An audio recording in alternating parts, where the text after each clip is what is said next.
She cheated for 3 years. Here's how I made her regret it. Now she's homeless. The receipt fell out of my wife's jacket as I hung it up. A hotel bill from downtown Atlanta. We hadn't been to Atlanta together in over a year. My world stopped spinning for a moment. The date on the receipt was from last Tuesday when she told me she was at an overnight conference for work. I stood there frozen, with my heart racing a little. We'd been married for 9 years, high school sweethearts who reconnected at a high school reunion after losing touch for a decade. The spark was instant, like we'd never been apart.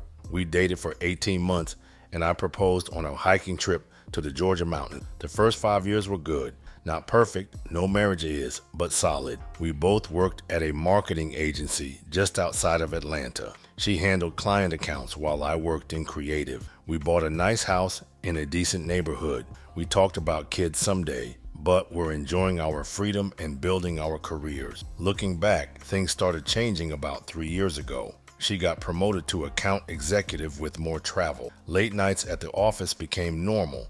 Weekends and the so-called work emergencies popped up regularly. Her phone all of a sudden never left her side, and she started laying it face down, and she never used to do that. I trusted her completely. I didn't have any other reason not to. Never once checked her phone or email. Never questioned her explanations for canceled plans or rescheduled date nights. Now I stood in our hallway, staring at a suspicious hotel receipt with her name on it. I slipped the paper into my pocket and walked to our home office. I opened my laptop and checked our bank account. There it was, a pattern. Hotels in Atlanta, Savannah, even Charleston, always during work trips. My hands shook as I dug deeper. Restaurant bills large enough for multiple people, but always when she was supposedly dining alone. But I am not stupid. Why would you dine alone? Gift shop purchases from hotels on days she should have been in the office. And most damning, repeated charges from a jewelry store I'd never heard of. I spent the next 3 hours in a daze, cataloging every suspicious charge, 3 years worth.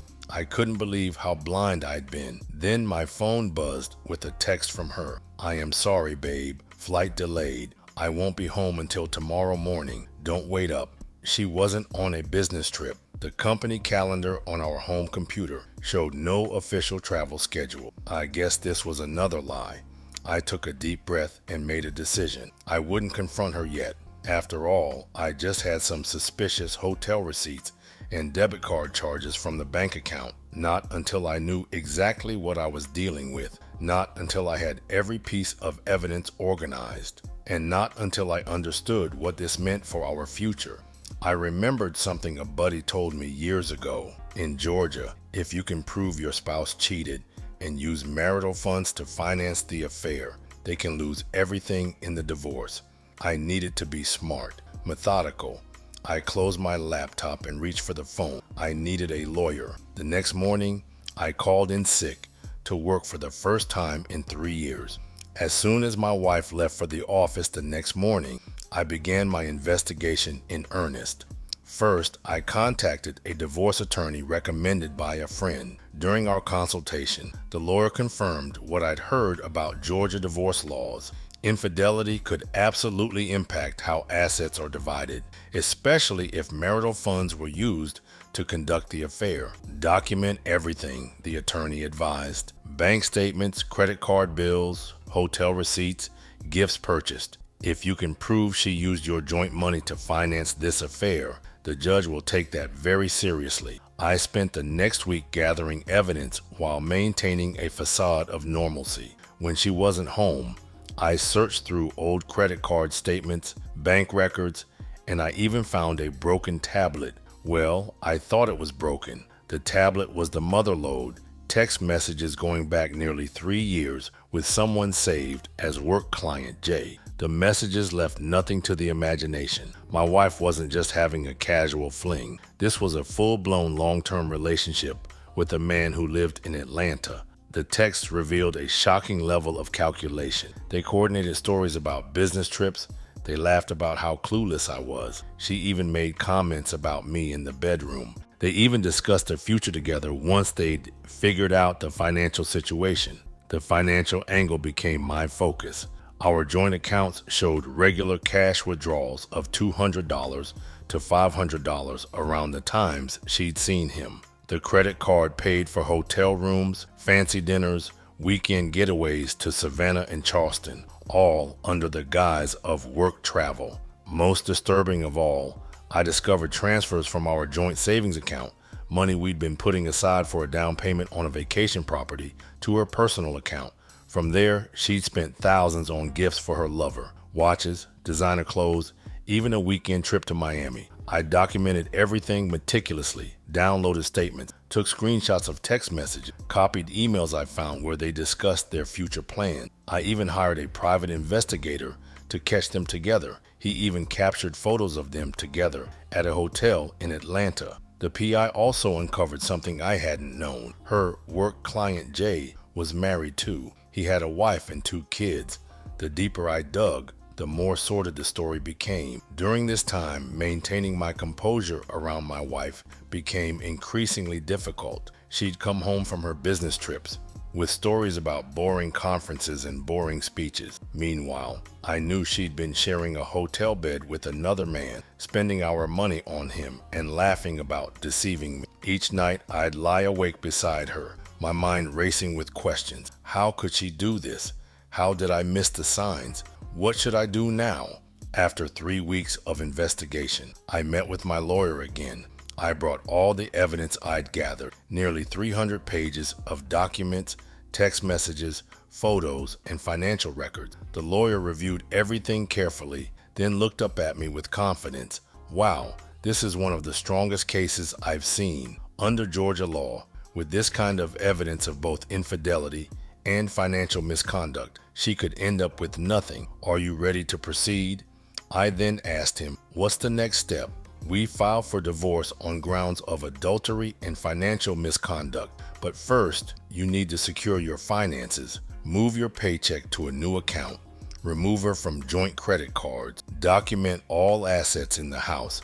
And then, and only then, when everything's prepared, we serve her the papers. I left the office with a detailed plan and a weight on my chest. The confrontation was coming, but now I held all the cards. 2 days later, everything was in place. My paycheck now went to a new account she couldn't access. I documented every valuable item in our home with photos and approximate values. A locksmith had quietly changed the locks and given me the only key. My lawyer had the divorce papers ready. I chose a Sunday morning for the confrontation. She was planning to leave for another conference that afternoon, actually a weekend with her lover, according to texts I'd seen. She sat at our kitchen island, sipping coffee and checking her phone, completely unaware that her double life was about to collapse. I said, "Hey, can we talk for a second?" placing a folder on the counter between us. Her eyes flickered up, momentarily confused, then quickly composed. What about them? I know about Atlanta and Savannah and Charleston.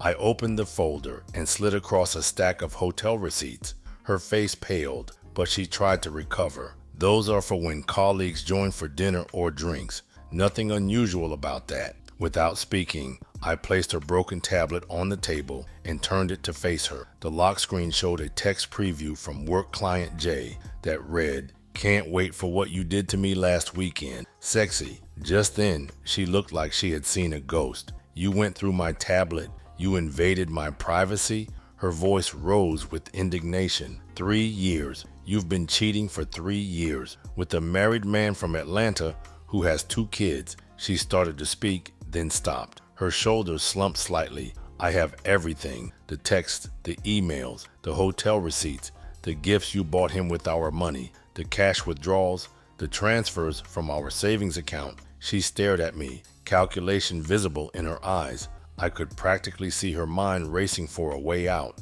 an explanation, an angle to manipulate the situation. "Marriage has been hard," she finally said. "You've been distant, unavailable emotionally. I was lonely. Save it for someone who hasn't read 3 years of your text messages." I cut in. "You were not lonely. You were selfish. You didn't just betray our marriage. You stole from our future." I pulled out the final document, a summary my lawyer had prepared, showing exactly how much of our joint money she'd spent on the affair. The total came to just over $19,000. Do you know what Georgia law says about adultery and misuse of marital funds during divorce proceedings? Her expression shifted as the realization dawned. I've already filed for divorce, placing the papers on the counter. Based on adultery and financial misconduct, I've documented everything. The house is in my name. The cars are in my name. I've already changed the locks and removed you from our joint accounts. You can't do that, she exclaimed, anger flashing in her eyes. I'm entitled to half of everything. Not in Georgia.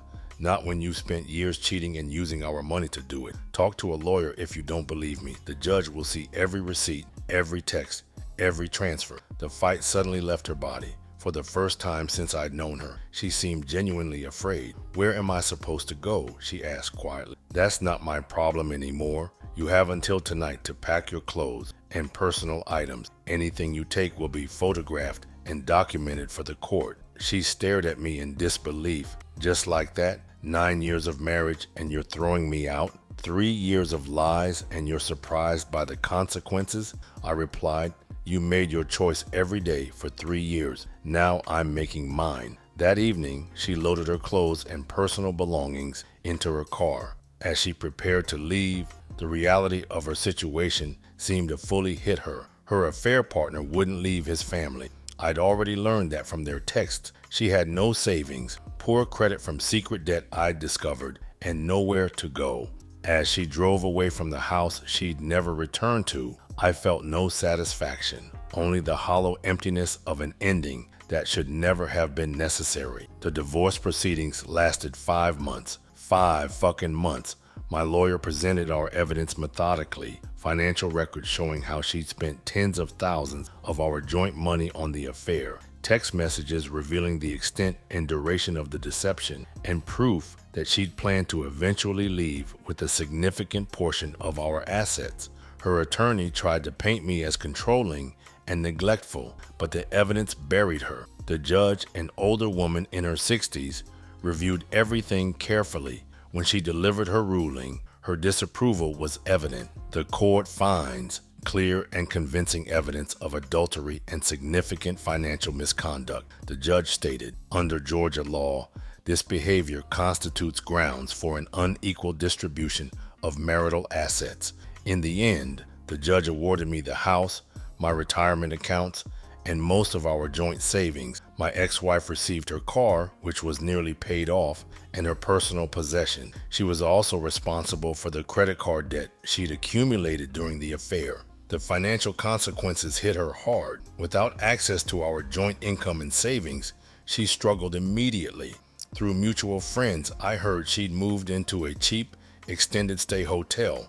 Her affair partner, as I'd suspected, didn't leave his wife for her. According to those same friends, he blocked her number once she became a financial liability rather than a secret escape. Her job performance suffered during the divorce, and 3 weeks after our case concluded, she was let go. Without income, savings, or support, she eventually had to leave Georgia altogether, moving back to her parents' home in Virginia at age 37. Meanwhile, I focused on rebuilding. The house felt enormous and empty at first. Nights were the hardest, lying awake wondering if I could have done something differently, if I'd missed warning signs earlier, if some part of this could have been prevented. Gradually, though, things improved. I threw myself into home renovation projects, ripping out the kitchen she'd designed and creating something completely different. I reconnected with friends I'd neglected, started hiking on weekends, exploring the Georgia trails I'd always wanted to visit. 6 months after the divorce finalized, I received an unexpected email from her. She was still living with her parents, working a retail job, and struggling to rebuild her credit. The email was part apology, part accusation, part plea for financial help. I read it once, then deleted it without responding. A year later, I sold the house and moved to Savannah, something I'd always wanted to do. The fresh start in a new city helped complete my healing process. I bought a smaller place, adopted a dog from the local shelter, and gradually built a new social circle. As for my ex-wife, I rarely think about her now. Mutual friends occasionally mention that she's still struggling financially and living with family. Well, I only have one thing to say about him kicking his wife out legally. Even if the house is in his name, he can't just kick her out of the marital home. I don't think he can do that.